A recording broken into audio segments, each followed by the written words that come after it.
The morning sun cast long shadows across the crystal spires of Zalara Prime, the capital world of the peaceful Zalani Confederation. Elder Vash stood at the great window of the council chamber, watching the city wake up below. His people moved through their daily routines with the calm grace that had defined their species for thousands of years. Children played in the gardens, while their parents tended to the vast agricultural systems that fed 12-star systems. Vash had lived for 300 years, and he had never known war. None of his people had. The Zalani were herbivores by nature and philosophy. Their greatest achievements were in art, agriculture, and peaceful trade. Their ships carried grain and beautiful textiles between worlds, not weapons. That morning of peace shattered when Communications Officer Tella burst into the chamber. "Elder Vash," she called out, her voice trembling with fear. "Long-range sensors have detected a massive fleet approaching our outer systems. The readings show over 2,000 ships." Vash turned from the window, his heart sinking. "Pirates? No, sir." Tella's hands shook as she handed him the datapad. "The energy signatures match Krek's Empire vessels. It's a full invasion fleet." The datapad slipped from Vash's fingers and clattered on the floor. Every civilized species in the galaxy knew about the Krek's Empire. They were the nightmare that peaceful worlds whispered about in dark corners. The Kreks were savage conquerors who swept across star systems like a plague of locusts. They stripped worlds bare of resources, enslaved entire populations, and left nothing but empty husks of planets behind them. "How long until they reach our borders?" Vash asked, though he dreaded the answer. 6 days, Elder. Maybe 7 if they stop to resupply. Vash closed his eyes and tried to think. The Zalani Confederation had defensive ships, but they were designed more for rescue operations and asteroid clearing than warfare. Their total military consisted of maybe 50 vessels armed with mining lasers and basic shields. Against 2,000 Krek's warships, they might as well throw flowers at a hurricane. "Send word to all our colonies," Vash said finally. "Begin evacuations immediately. Try to save as many people as possible." "Sir," Tella said quietly, "our transport ships can't carry everyone. Even if we had months instead of days, we couldn't evacuate 12 worlds." The weight of that truth crushed down on Vash. Millions of his people would die. Children who had never hurt anyone would face the brutal Krek's warriors. Cities that had stood for centuries would burn. "What about the Galactic Council?" asked another voice. Commander Zax had entered the chamber. He led their small defense force and looked as hopeless as Vash felt. "Surely they won't allow this massacre to happen." Vash shook his head sadly. "The Council talks and talks, but they never act. They'll express their sympathy after we're all dead." "The Alteran Republic?" Tella suggested. "They have a strong fleet." "The Alterans won't risk war with the Krek's Empire to save us, Commander," Zek said bitterly. "No one will. We're on our own." Hours passed as reports came in from across the Confederation. The Krek's fleet had been spotted in 3 different systems, confirming their worst fears. This wasn't a raid or a small incursion. The entire Krek's invasion force was coming to wipe them out completely. That evening, Vash stood once again at his window. The city below still looked peaceful, but now he could see the signs of panic. People were packing what they could carry. Transport ships were lifting off constantly, taking the lucky few to distant colonies that might be safer. But it wasn't enough. It would never be enough. "Elder," Tella said from behind him, "we could try sending a general distress call." "To whom?" Vash asked without turning around. "Everyone. Broadcast it on all frequencies. Maybe someone will hear us, someone who cares." Commander Zex snorted. "The galaxy is full of species who care, Tella, but caring and fighting are different things. No one wants to face the Krek's Empire, but—" Vash was thinking. It was a desperate plan, but they had nothing left to lose. "Do it," he said. "Send the message to every world, every ship, every listening post in known space." Tella's fingers flew over her communication console. Within minutes, she had prepared a message that would reach across the galaxy. "Ready, Elder," she said. Vash took a deep breath and began to speak. "This is Elder Vash of the Zalani Confederation.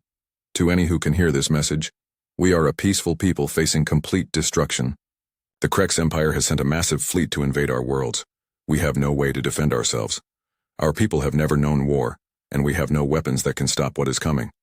He paused, looking out at his beautiful city one more time. "We are not asking you to die for us. We know that would be too much.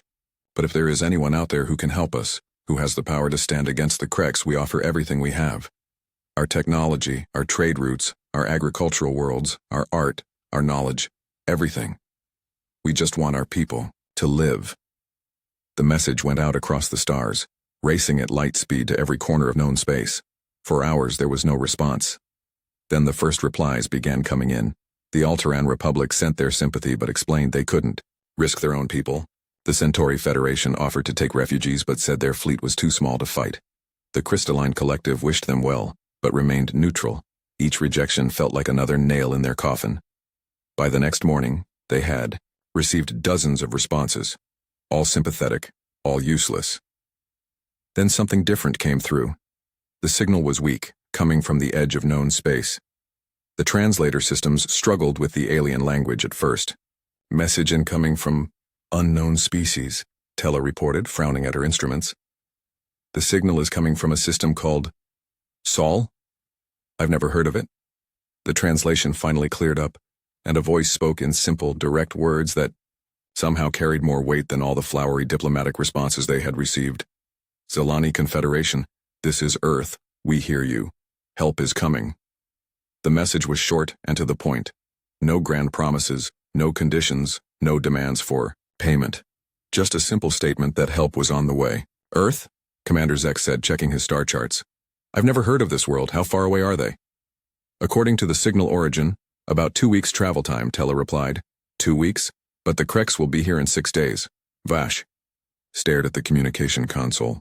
Something about that simple message filled him with hope. The voice had been calm and certain, as if promising help was the most natural thing in the world. Send a reply, he ordered. Ask them how many ships they're sending. The response came back within hours. All of them. That evening, as Vash watched his people prepare for what might be their final days, he wondered about these mysterious humans from Earth. Who were they? What kind of species would promise help to complete strangers? And most importantly, could they possibly stand against the might of the Krex Empire? The old elder didn't know it yet, but the galaxy was about to meet something it had never seen before. Something that would change everything. The humans were coming. High above the gleaming towers of Galactic Council headquarters, the emergency session was already in chaos. Representatives from 47 different species filled the great chamber, their voices creating a noise that the translation systems could barely handle. Ambassador Krell of the Alteran Republic stood at the central podium, his blue skin flushed with frustration. The situation is simple, he announced, trying to speak over the crowd. The Krex Empire is about to destroy the Zilani Confederation. We all received their distress call. We all know what's going to happen. And we all know there's nothing we can do about it, interrupted Representative Vox from the Centauri Federation. The Krex have 2,000 ships. Who among us wants to start a war we cannot win? The chamber erupted again with overlapping conversations in dozens of languages. Some species called for intervention. Others demanded the council stay neutral. A few suggested economic sanctions that everyone knew would be worthless. In the back of the chamber, Intelligence Director Quinn sat quietly at her workstation, reviewing data that had arrived just that morning. As a member of the Observers Corps, her job was to monitor threats throughout the galaxy. What she was reading made no sense. Director Quinn, Ambassador Krell called out. Perhaps you could share what intelligence knows about this situation. Quinn stood slowly, her forearms manipulating the holographic display controls. The chamber fell quiet as a star map appeared above them, showing the Krex fleet's position and projected path. The Krex invasion force consists of 2,012 vessels, she began in her calm, mechanical voice. They will reach Zilani space in approximately 5 days. Our projections show total conquest within 2 weeks, followed by complete resource extraction within 6 months. The chamber stayed silent. Everyone had known it would be bad, but hearing the numbers made it real. However, Quinn continued, we have detected an anomaly. A new section of the star map lit up, showing a small blue world on the outer edge of known space. A species calling themselves humans from a planet called Earth has responded to the Zilani distress call. They claim to be sending military aid.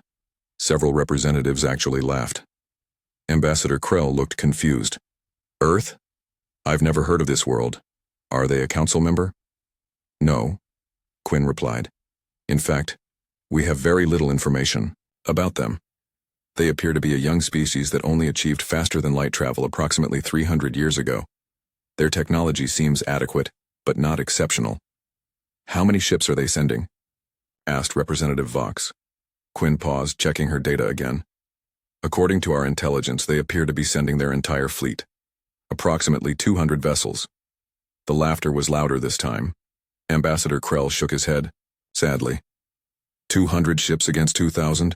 These humans are brave, but they're going to get themselves killed for nothing.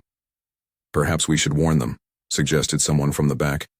Tell them what they're facing. The question is academic, Representative Vox said dismissively. Even if these humans somehow survive the journey, they'll arrive too late. The Kreks will have finished with the Zilani long before any rescue fleet arrives. Director Quinn was about to sit down when something in her data caught her eye. She stood back up, her expression troubled. There is one more thing, she said. Our xenobiology reports on humans are unusual. The chamber quieted again. Quinn expanded the display to show biological data about Earth and its dominant species. Humans evolved on what our scientists classify as a Class 12 death world. The silence was complete now. Every species in the Council had heard of death worlds, but most were Class 3 or 4 at worst. Class 12 was almost unimaginable.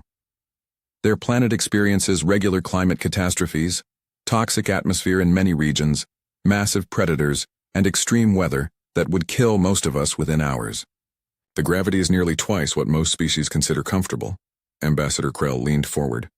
How did they survive? That's where it gets interesting, Quinn said, pulling up more data. Humans are apparently the only known species that evolved as persistence predators. They don't kill their prey quickly. They chase it until it collapses from exhaustion.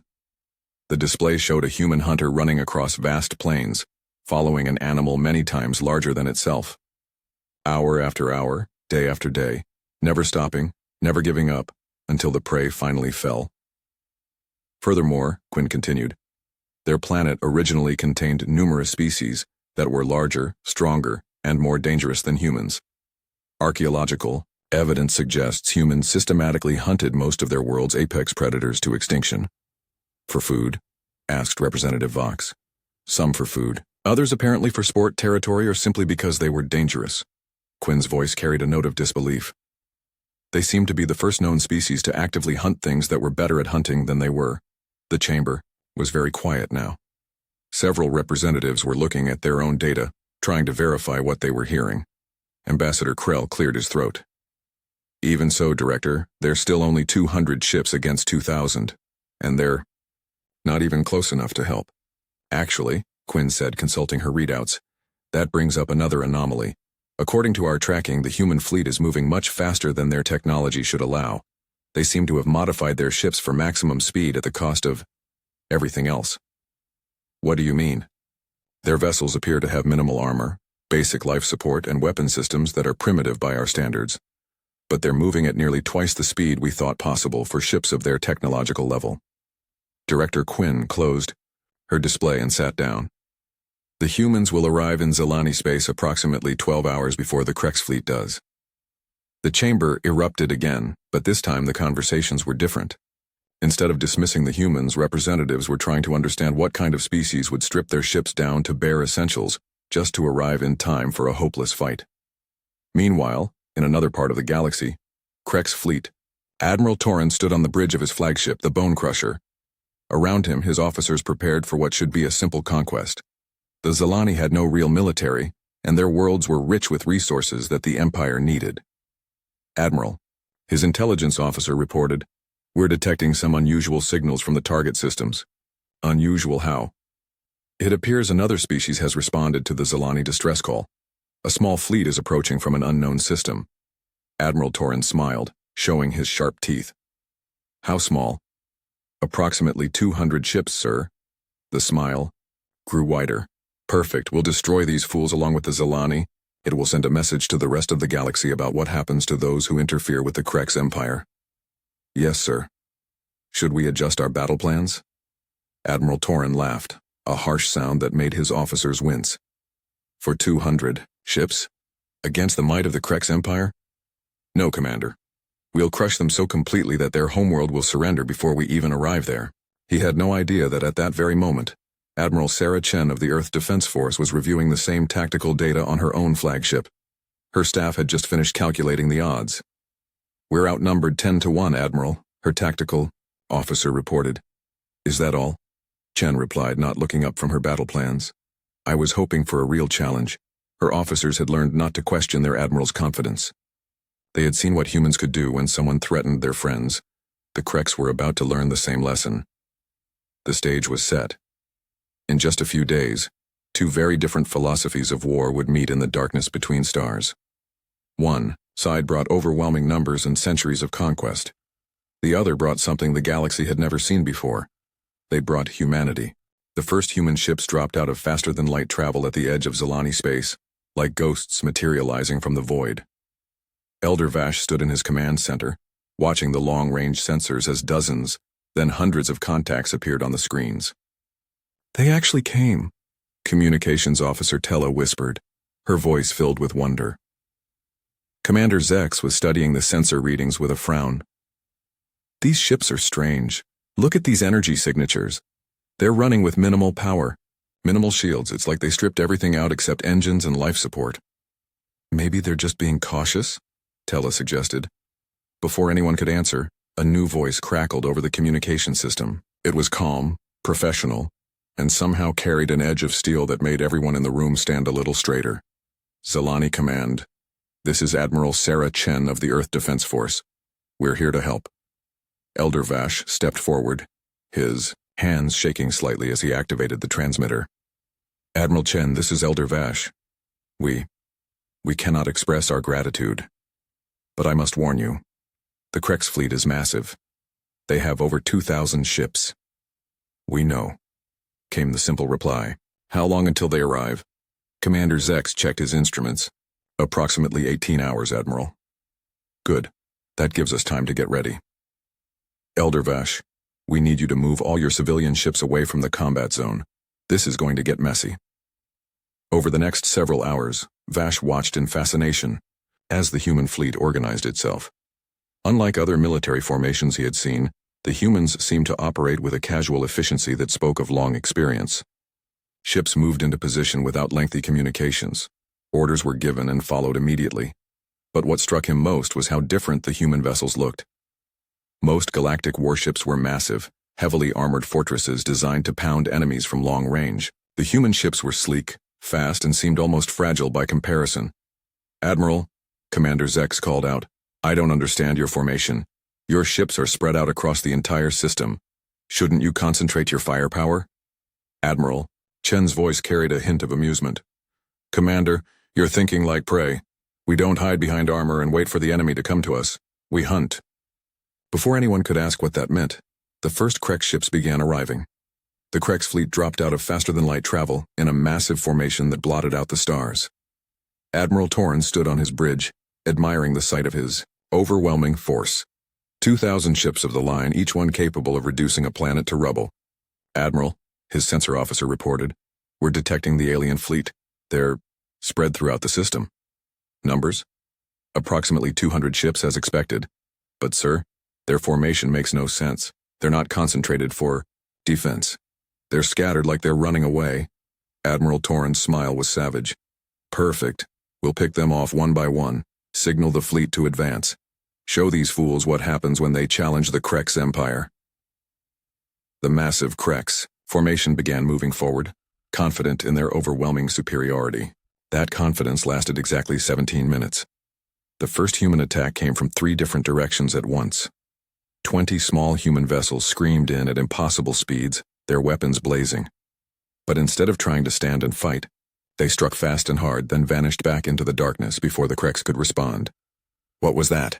Admiral Torren demanded as damage reports flooded in from across his fleet. Hit-and-run tactics, sir. They're using the asteroids and debris fields for cover. Cowards. Signal all ships to pursue and destroy.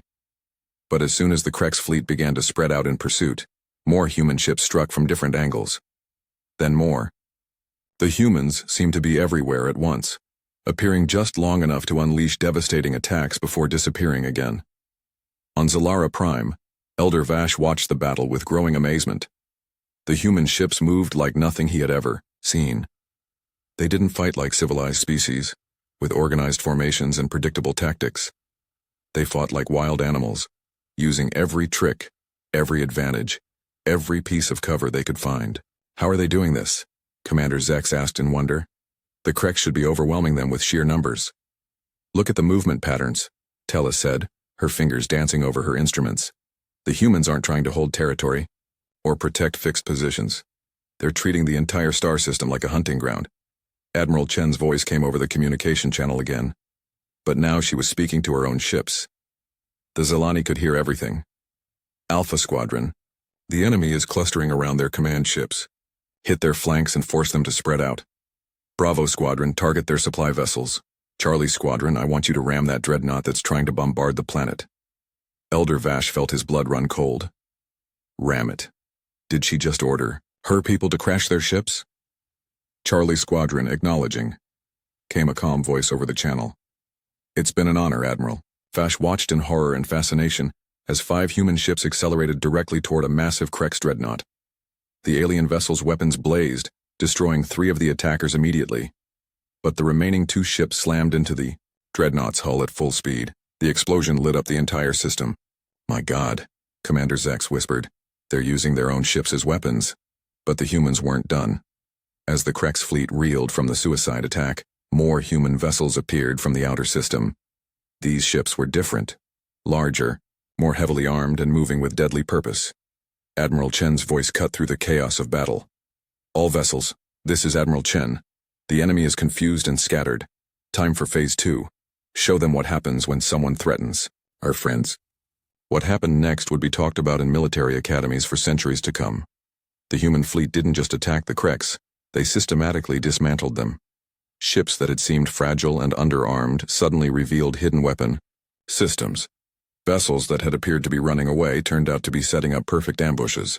But it was the human tactics that truly shocked everyone watching. They didn't just fight to win, they fought to ensure their enemy could never threaten anyone again. Human Marines boarded Krex vessels not to capture them, but to turn their own weapons against the rest of the fleet. Fighter squadrons used kamikaze, tactics that left even the warrior-caste Krex stunned. Admiral Torin found himself staring at his tactical display in disbelief. In less than 4 hours, he had lost over 300 ships.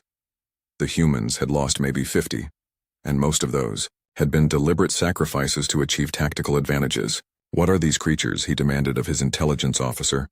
I don't know, sir. They fight like nothing we've ever encountered. They don't seem to care about losses, about danger, about anything except destroying us completely. The human flagship, Admiral Chen watched her tactical display with grim satisfaction. The Krex were good fighters, but they fought like every other civilized species in the galaxy. They tried to minimize casualties, preserve resources, and win battles efficiently. Humans had learned to fight on a world where everything wanted to kill them. They had spent thousands of years perfecting the art of war against their own species. Creatures just as clever, just as dangerous, and just as determined as themselves. The Krex were about to learn what it meant to face a species that had never learned to fight fair. Communications, Admiral Chen ordered. Open a channel to the Krex fleet. A few moments later, Admiral Torin's snarling face appeared on her screen. What do you want, human? Chen's expression was calm, almost friendly. I want you to understand what you're facing, Admiral. We are the species that climbed to the top of a food chain where everything wanted to eat us. We are the descendants of hunters who chased their prey until it died of exhaustion. We spent 10,000 years learning how to kill things bigger, stronger, and more dangerous than ourselves. She leaned forward and her voice carried across space with deadly certainty. You picked the wrong species to threaten our friends. Admiral Turan stared at the human's face on his screen for a long moment after the transmission ended. Around him, his bridge crew worked frantically to coordinate their scattered fleet. Damage reports continued flooding in from across their formation. Sir, his tactical officer called out. We're receiving surrender offers from 17 of our ships. They're saying the humans have boarded them and are threatening to use their own weapons against us. Surrender? Torin's voice was filled with disbelief. Krex warriors don't surrender. The captains are saying their choice is surrender or watch their crews get butchered by these humans in hand-to-hand combat. Apparently the humans don't just board ships. They hunt down every crew member like animals. Torin felt something he had never experienced before in his centuries of conquest. Fear. Not the reasonable caution of facing a dangerous enemy, but the primal terror of being hunted by something that enjoyed the process. Show me, he ordered. The main screen switched to a security feed from one of their captured cruisers. What Torin saw made his blood run cold. Human Marines moved through the ship's corridors like they were born for this environment. They didn't advance carefully behind cover like civilized soldiers. They moved with the confident ease of predators who knew they owned this space. When they encountered Krek's crew members, the humans didn't simply shoot them. They seemed to prefer getting close, using knives and clubs and bare hands. Worse yet, they appeared to be enjoying themselves. "Turn it off," Torin ordered, his voice hoarse. But the damage was done. Word was spreading throughout his fleet. The humans weren't just defeating them, they were systematically hunting down every Krek's warrior who dared to face them. Ships that had fought against impossible odds for the Empire were now begging to surrender rather than face these terrifying creatures in close combat. On Zalara Prime, Elder Vash watched the battle with growing horror and fascination. The tide had completely turned. The massive Krek's fleet was being systematically destroyed by a force less than 1/10 their size. "How is this possible?" Commander Zex asked, for the 10th time. "The humans shouldn't be able to do this." Ambassador Keth, who had been quiet throughout the battle, finally spoke up. "I think I understand. Look at how they move, how they fight. They're not trying to win a battle. They're hunting." "What do you mean?" "Every other species fights too. Achieve objectives. Destroy the enemy fleet, capture territory, force surrender. The humans are fighting to eliminate a threat. Completely. Permanently." Elder Vash studied the tactical display more carefully. Keth was right. The humans weren't trying to drive off the Krek's or force them to retreat. They were methodically destroying every single ship, tracking down every escape pod, making sure that nothing and no one survived to threaten anyone ever again. "It's like they're exterminating a dangerous pest," Tella whispered. The comparison was more accurate than she knew. On the human flagship, Admiral Chen was coordinating the battle, with the calm efficiency of someone organizing a hunt. Her officers reported in with the systematic thoroughness of exterminators. "Admiral, Destroyer Group 7 has eliminated the remaining Krek's corvettes in Sector 4. No survivors. Fighter Squadron Alpha reports all enemy escape pods in Sector 7 have been neutralized. Marine Battalion 3 has secured the Krek supply depot. They've rigged it to explode when we're clear." Chen nodded at each report. This wasn't warfare as the galaxy understood it. This was something far older, far more primitive, and far more effective. This was what happened when a species that had spent its entire evolutionary history learning to kill finally found something that deserved to die.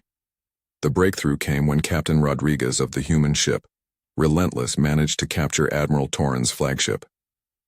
The boarding action was brutal and swift.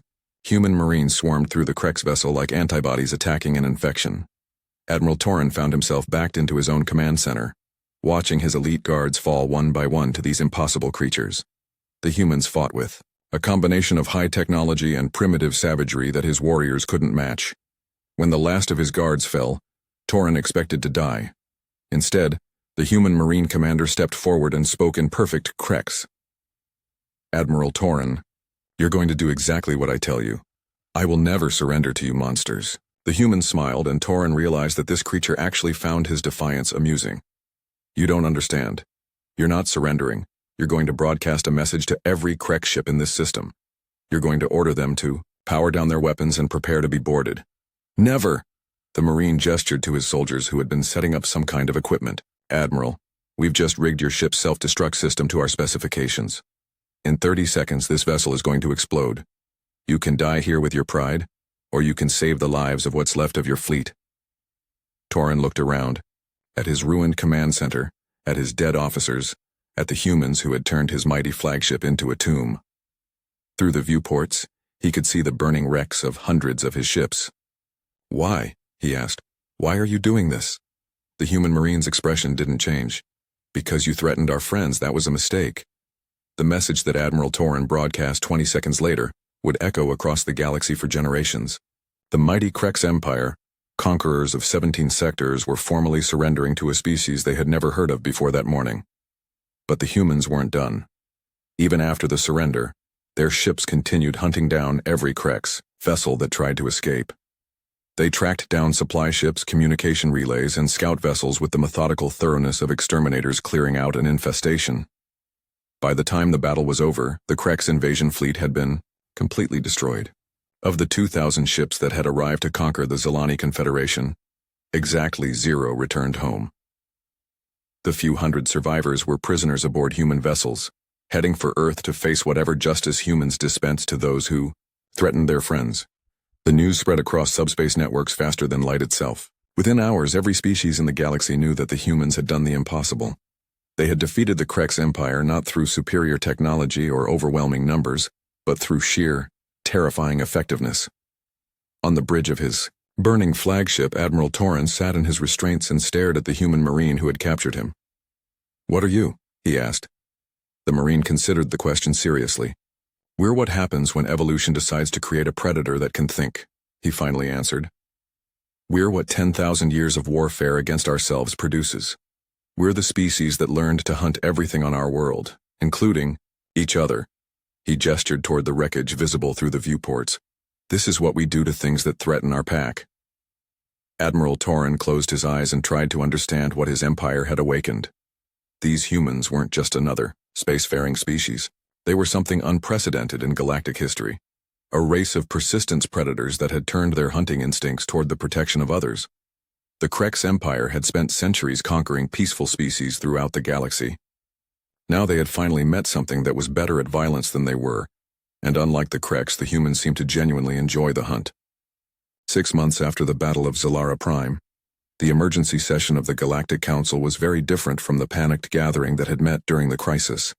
The same representatives filled the Great Chamber, but now they spoke in hushed, respectful tones. At the center of it all sat Admiral Sarah Chen, wearing the simple blue uniform of the Earth Defense Force.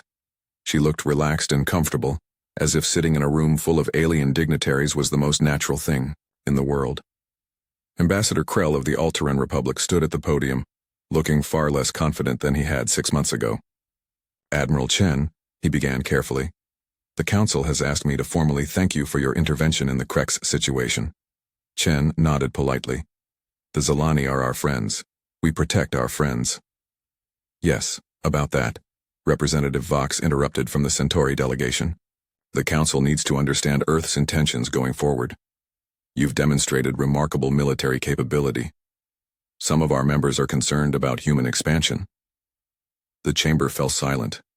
Everyone remembered what had happened to the last species that had threatened someone under human protection.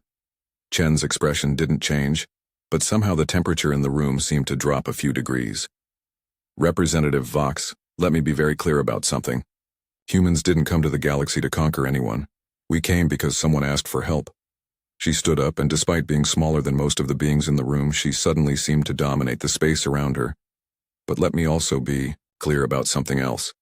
Anyone who threatens our friends will discover why everything on our world learned to run from us, hide from us, or die."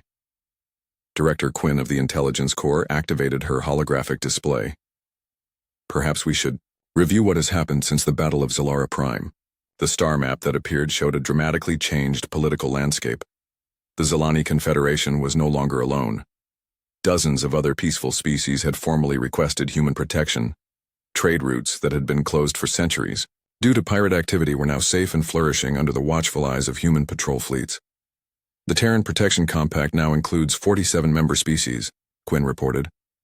"Agricultural worlds, research colonies, peaceful trading, civilizations, all of them seeking the safety that human protection provides." "And what does Earth ask in return?" Ambassador Krell inquired. "Friendship," Chen replied simply. "We trade with them, learn from them, and enjoy their company. In exchange, we make sure no one bothers them." Representative Vox leaned forward. "Admiral, surely you must see how this appears to the rest of the galaxy. A rapidly expanding military alliance centered around the most dangerous predator species we've ever encountered." Chen's smile was genuinely friendly, but something about it made several representatives shift uncomfortably in their seats. "Representative Vox, are you threatening our friends?" "No. Of course not. Then you have nothing to worry about." "Director," Quinn continued her briefing, "since the destruction of the Krex invasion fleet, we've observed significant changes in aggressive behavior throughout the galaxy. The Shadow Claw hegemony has withdrawn from 3 border disputes. The Blood Pirates have virtually disappeared from the Outer Rim. Even the Stellar Reapers have become much more diplomatic in their negotiations." Ambassador Krell nodded slowly. "It seems the galaxy's predator species have learned to avoid areas under human protection." "They're not stupid," Chen agreed. "They've seen what happens to things that hunt our friends."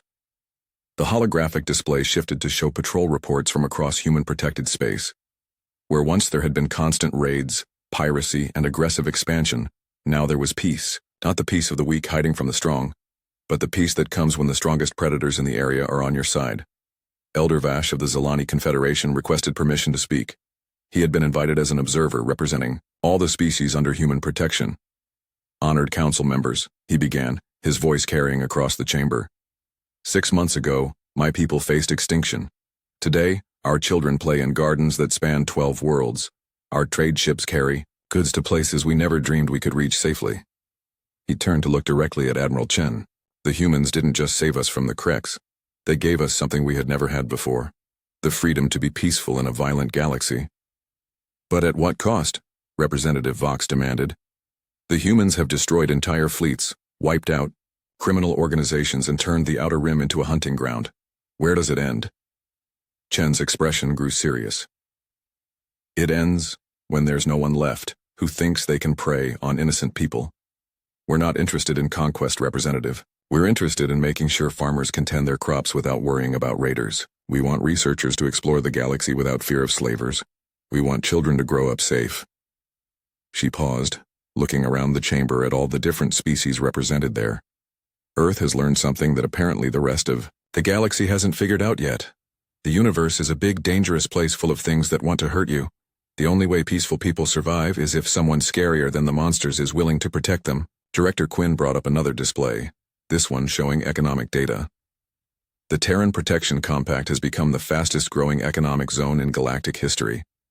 Protected trade routes have increased commerce by 400% in human-patrolled sectors. Agricultural output is up 600% now that farming worlds don't have to worry about raids. Peace is profitable, Chen observed. When people don't have to spend all their resources on defense, they can focus on actually building something worthwhile. Ambassador Krell cleared his throat. Admiral, the Council appreciates what humanity has accomplished. But we need to know. What are your long-term intentions? Will Earth eventually seek to dominate the galaxy? Chen actually laughed at that, a sound that somehow managed to be both friendly and slightly terrifying. Ambassador, dominating the galaxy sounds like a lot of work. We'd have to govern trillions of beings, manage thousands of different cultures, and deal with all the bureaucracy that comes with running a galactic empire. She shook her head. We much prefer our current arrangement. Our friends govern themselves however they want. They trade with whoever they choose. They follow their own laws and customs. All we ask is that they let us know if anyone bothers them. And if someone does bother them? Representative Vox asked quietly. Chen's smile was answer enough. The session ended with a formal resolution, recognizing the Terran Protection Compact as a legitimate political entity. It was a diplomatic way of acknowledging what everyone already knew. The humans had fundamentally changed the balance of power in the galaxy. As the various representatives filed out of the chamber, many of them were already composing messages to their home governments. Some were requesting immediate trade negotiations with Earth. Others were exploring the possibility of joining the Protection Compact themselves. A few, representing more aggressive species, were quietly reconsidering their expansion plans. The galaxy had suddenly become a much more dangerous place for predators. Admiral Chen remained in her seat long after the chamber had emptied, reviewing the day's proceedings on her personal datapad. Tomorrow she would return to Earth to brief her superiors on the Council's response. But tonight, she had reports to read from across human-protected space. Children playing safely on worlds that had known only fear for centuries. Trade ships crossing space without armed escorts for the first time in generations. Research stations exploring dangerous regions of space under the protection of human patrol fleets. It wasn't the empire that humanity's enemies had feared they would build. It was something far more dangerous. A galaxy where peaceful people could live without fear, knowing that somewhere out there the ultimate predators were watching over them. The humans had kept their promise. They had answered the cry for help, and they would keep answering it. For as long as there were peaceful people who needed protection from the monsters that lurked in the darkness between stars, the galaxy would never be the same.